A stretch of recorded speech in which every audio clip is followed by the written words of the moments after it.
Australia is going through a period of transition towards a zero-emissions future. Several actions are being taken to ensure this transformation. Well, Australia is really ideally suited for renewable energy. We're a very large country with a lot of sunshine, probably more sunshine than anywhere else in the world. But we also are a decentralized country where the population is spread over a very large landmass. And that is a big challenge for the electricity providers to reach all the remote locations. And in many cases, renewables are the optimum solution to provide energy on a reliable and economical basis. So Gold Road is a mid-tier gold miner. We have a gold mine situated in remote Western Australia. It's probably around 1,600 kilometres from Perth, on the edge of the Great Victorian Desert. There's no infrastructure around there. The nearest town is 200 kilometres away, all on dirt roads. So there's not a lot out there. Australia invests in renewable energy sources such as solar, wind, hydroelectric, and bioenergy. This includes developing large renewable energy projects across the country, as well as increasing distributed renewable energy generation capacity such as residential and commercial solar systems. For us here at Rocky Ridge Brewing, it's really important to be leaders and to demonstrate to other businesses of similar size and other brewers in our industry that it's possible to be off-grid for your energy usage, whether that's with battery backup or whether you are still in some way connected to your localised grid. It's possible to use all of the energy from the sun instead of relying on fossil fuels and fossil fuel generation. The Australian government has set ambitious emissions reduction targets, with a commitment to net zero emissions by 2050. This drives the implementation of policies and incentives for the development of clean energy sources, reducing dependence on fossil fuels.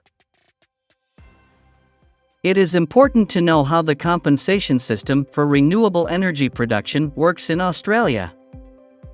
So we have two different procedures in Australia, one for commercial customer, the other one is for residential customers. A common renewable energy system is known as on-grid, that is, it is connected to the conventional grid through approval where the system is recognized by the energy distributor and starts generating credits. When we focus on residential customers, most of them install approximately 6 kilowatt small systems, and they are directly grid connected, which means they are exporting energy back to the grid. Actually, that's causing a lot of headaches for network operators, because nowadays there are millions of customers who are actually exporting energy from the residential PV back to the grid at noontime, and that causes a little bit of headache for the network operator. If you focus on the commercial one, you have a very easy process to get approval up to 40 kilowatt PV system. Above 40 kilowatt, you have a more complicated, complex exercise that the network operator have to look at whether transformers and the network itself is capable of providing you that background. And based on that, the process may take much longer than a simple 40 kilowatt system. So if you install like up to 100 kilowatt system, you may face a little bit of procedure and time for connection. But in some countries like Australia, this conventional energy compensation model may be limited by the power grid operator. Therefore, consumers are looking for different solutions with systems that are completely isolated from the grid or partially connected to the grid using batteries. So we were looking at how we could replace diesel as a fuel source for our exploration camp. Renewable, a standalone renewable solution was what we were looking for. The biggest impact from putting in a microgrid, a renewable energy microgrid at our exploration camp has been we have constant power. So previous to this, with diesel generators providing the power, in extreme heats, the generators would derate and sometimes they would shut down. In addition, we had to have people who continuously refilled the generators so that the camp would have continuous power. With the renewable energy solution, this isn't an issue. The generators are only used for maybe an hour a day. Put in a renewable solution, we had some key criteria. First of all, we wanted to make sure that it would replace, for most of the time, the need to use diesel generators. Secondly, it had to be modular and it had to be something that we could easily pick up and move. So that portability was a key. In exploration, if we were to make another discover another mine, we wanted the ability to pick up the solution and move it to the new mine area so that we could start that process off using renewable energy and not having to rely on diesel or gas generators for power. Benefits of having our own renewable energy solution with the battery storage is that our operations have a consistent, reliable power solution. So what I mean by that is diesel generators create spikes in the power and then there's an impact on our electronic solutions. In the extreme heat, sometimes you can't run your air conditioners. We would have to shut those down when we were operating just on diesel generators. Because we have so many hours of sunlight, we are very lucky to be able to rely on our renewable energy 90% of the time. And we don't have to then close. We don't have issues with our electronic equipment. Everything's a smooth, steady state. The guys don't have to turn off their air conditioners in the middle of the day. Operations just continue without having any brownouts. So with the renewable energy system, we don't have any blackouts across our operation anymore. These technologies play a fundamental role in renewable energy in the electrical grid and in reducing greenhouse gas emissions. We really concentrate on the remote locations where the cost of producing energy in the conventional way is very expensive. Rocky Ridge Brewery is dedicated to producing sustainable beer as part of its Greener Pastures initiative. The brewery, located in Geelong, Western Australia, needed a renewable energy solution to meet its commitment to becoming a completely carbon-neutral and sustainable operation. The switch from diesel to solar and battery storage offsets approximately 100 tons of CO2 production each year of operation, in addition to the operational cost savings achieved by being completely energy independent. So for us, it's been a hell of a journey to get to where we are now. We've been constantly adapting, constantly building on our solar system, working with our partners, NATO at Innovative Energy Solutions, to build a bigger and better system. We've finally got to a point where we've got one that matches our size and our growth trajectory, and it's pretty exciting to be one of the first in Australia, one of the first in the world to have a system of this size and scale. The economy's been interesting. It's been changing rapidly, and particularly here in Western Australia, we've been very lucky to have been insulated from the global turmoil that's been seen.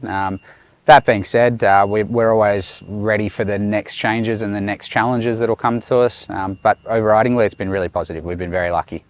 The complete replacement of Australia's energy matrix also brings significant economic and social advantages. This includes creating jobs in the renewable energy sector, developing local industries, and reducing costs associated with dependence on imported fossil fuels. Renewable targets here in Australia, of course, the industry, all the big players have a commitment to reduce carbon footprint and also to increase renewables as much as they can. However, we feel that at this stage, There is a lot of talk, there's a lot of interest, there are lots of plans, but when it comes to conversion, we find there's a lot of reluctance, and we need to really convince each and every user in each and every project individually of the opportunity for renewable and of the economic viability of renewable systems. Australia faces several challenges in its pursuit of self-sufficiency in energy production. About electric mobility, we just had a chance to share our knowledge at Curtin University, and we discussed about the challenges for electrifying the transportation. The future looks like batteries will be able to run electric cars for a much longer distance. So today we are talking about 400 kilometers range, but in the future we will be looking at 1,600 kilometers, which will make charging far more flexible.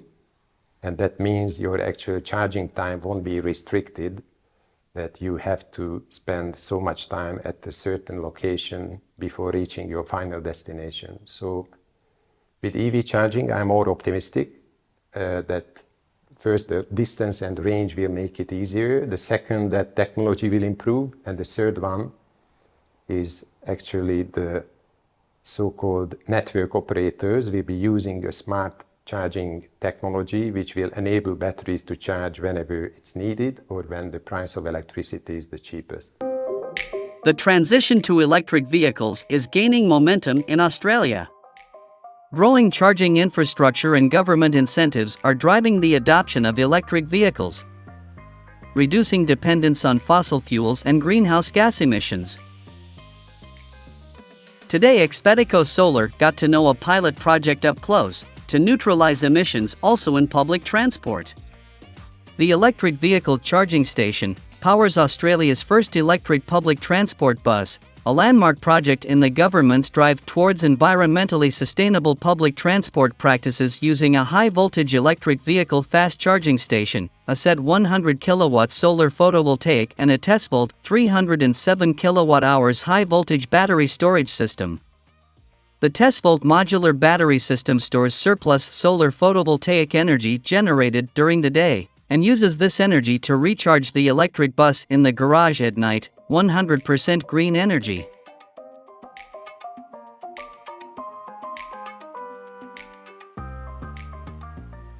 Energy efficiency is fundamental to reducing total energy consumption and maximizing the use of available resources. We also find that on the part of the clients, there is fairly limited knowledge and technical awareness of the intricacies of a fully integrated renewable system. In other words, we are doing a lot of work educating our clients and providing system solutions for their particular needs in particular applications. Australia has been harnessing its renewable energy potential and has experienced rapid growth in solar and wind generation capacity. Yeah, quite apart from the business case for renewables, I think there is absolutely no doubt that the very vast majority of people realize that in order for future generations to enjoy a reasonable way of life, as we have done in the past, we have to get on top of the carbon emissions issue, reduce to zero, and also be able to produce power without having any polluting influence on our planet. I think future generations will look at us today, what we have done and what we are implementing in terms of reducing carbon emissions and providing a more sustainable, livable future for those future generations. And battery storage, energy generation from renewables is a very, very essential part of that process. Solar energy is a renewable energy source, which has played a significant role in Australia's energy sector in recent decades. We have inclement weather. We also have, seen during COVID, the supply chain was severely interrupted. And if you don't bring your diesel through to destination, obviously you don't have power. So these are arguments that we always bring out in front of the customers so that they understand that renewable energy is something they produce on site, either from solar or from wind power. And high-efficiency battery systems will be able to store sufficient energy when the energy generation is down, like in the winter time or in the nighttime. So the cost of power really depends on where you are located, and we obviously target those locations which are furthest from the grid, and in other words, which have got the highest cost of electricity, to make the comparison as positive as possible with renewables. The Australian government has actively supported the development of energy storage projects with financial incentives and favourable policies. Smart grids in Australia are incorporating demand management technologies such as variable electricity tariffs and demand response programs.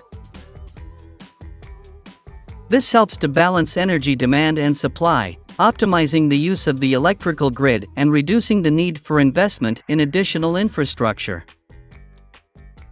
Smart grids allow for better integration of intermittent renewable energies, such as solar and wind energy. With advanced forecasting and control capabilities, it is possible to balance renewable energy generation with demand, maximizing the use of these clean sources. Smart grids are also making it easier to integrate energy storage systems, such as batteries, into the electrical grid. With the help of smart grids, consumers have access to home energy management systems that allow them to optimize the use of energy, storage, and local generation, such as solar panels and battery systems. The energy that we produce from the solar and the batteries is about 90% currently. We rely on a diesel genset to back us up through 10% of the time in the event of cloudy days. Future expansions will eliminate the total use of generator at the site. So we install batteries and solar out here because we didn't have enough grid capability to run a site of this size. We required three-phase power, which obviously in some remote locations, as we are here, we didn't have accessibility to. So by using the test fault HV80 system, we are able to get a three-phase supply big enough and reliable enough to run an operation of this size. The future of solar, I think obviously technology always changing, battery storage. I think obviously the size of the units that we're using today may become, smaller, but where technology is at the moment, I think, The development of smart grids in Australia is driven by several government initiatives and public-private partnerships. How we can preserve. This current generation is working really hard to reduce the impact of climate change. And the only viable solution right now is renewable energy solutions. So I would be encouraging companies and entrepreneurs to think about how they can benefit from renewable solutions and also what that means for their future generations. Australia is on track to achieve zero emissions and promote a sustainable energy system. First of all, I believe the future of energy is decentralized. So when we talk about energy, I never think of centralized energy solution. I think it has to be decentralized, and you have to produce your own energy at the location that you are using it. Not just because of the transfer of energy is actually, you have a loss of 20-30%, but just because you have abundant sun at certain location, why to transfer that energy if you can decentralize it? Number two, energy storage will be crucial in this transition. So I understand that hydrogen and lots of other technologies will be part of this so-called transition. I still believe battery storage is having the technical so-called readiness to an extent that would need very minimum maintenance and very simple technology. When we look at hydrogen, we believe hydrogen could be a very good fit for certain applications such as shipping, such as long distance trucking. But I think the technology itself needs to evolve because today it's a huge complex technology and probably a lot of maintenance would be required. And we have to improve the efficiency of the actual so-called fuel cells and I just forgot the name of when you electrolyzers. So the electrolyzers have to improve as well. So instead of having a complex and complete technology, we have to simplify it in the future and try to implement that in a safe way. It is important to establish international partnerships and collaborate with other countries in the search for innovative solutions and sharing best practices. The transition to a low-carbon economy will bring significant benefits in terms of sustainability, public health, energy security, and economic opportunities. Australia is on the path to zero emissions, but it is necessary to intensify its actions to achieve a common goal for everyone, transforming our planet with clean and renewable energy.